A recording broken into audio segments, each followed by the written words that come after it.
Europe is rising up against COVID-19 mandatory vaccines, vaccine passports, and vaccines for kids in order to go back to school. I'm Ben Swan in Madrid, Spain, where just hours ago there was a massive protest here. Tens of thousands of people turning out and saying no to those vaccine passports. We're going to show you video from here.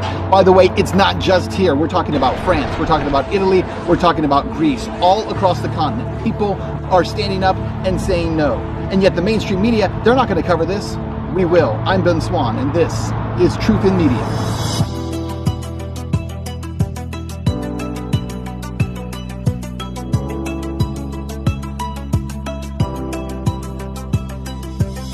Hey guys, welcome to the show. I actually came here to Europe to see what's going on across the continent in terms of people standing up against vaccinations, forced vaccinations, and COVID passports.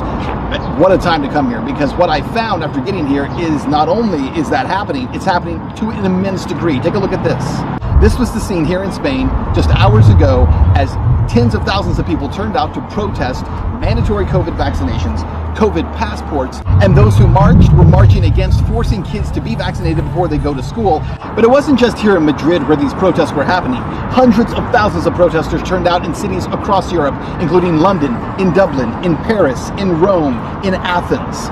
Some of the most powerful demonstrations happened in France, where demonstrators actually had tear gas fired at them by riot police. Police actually pushed back demonstrators in some parts of the city, and there were also scuffles between police and demonstrators. In France, the reason for the protests in part was because of pending legislation in France's parliament that would set up a vaccine passport system within the country, as well as implement a vaccination mandate for all healthcare workers. In Italy, it was much of the same thing, as thousands of Italian demonstrators gathered in Rome, Naples, Verona, and Milan on July 24th. In Verona, thousands chanted "No Green Pass," referring to the Italian government's decision to implement a vaccine passport-like system for people to enter local fairs, stadiums, theaters, or other gathering areas. London also drew massive anti-vaccine demonstrations, with protesters once again waving flags and singing songs. Not only are people standing up, but they're doing so to the tune of hundreds of thousands. Ladies and gentlemen, this right here, this is the new global activist, the new global protest movement. But you better believe this, mainstream media, broadcast media,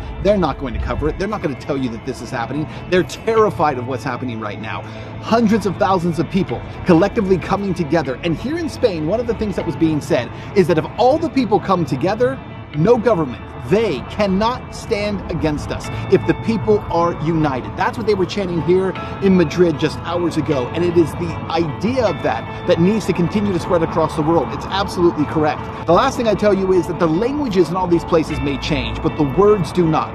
Libertad here in Spain, or liberté in France, or liberty in English. It doesn't matter how you say it. The reality is that is the mantra of this movement, the new global activist movement for freedom. I'll see you next time.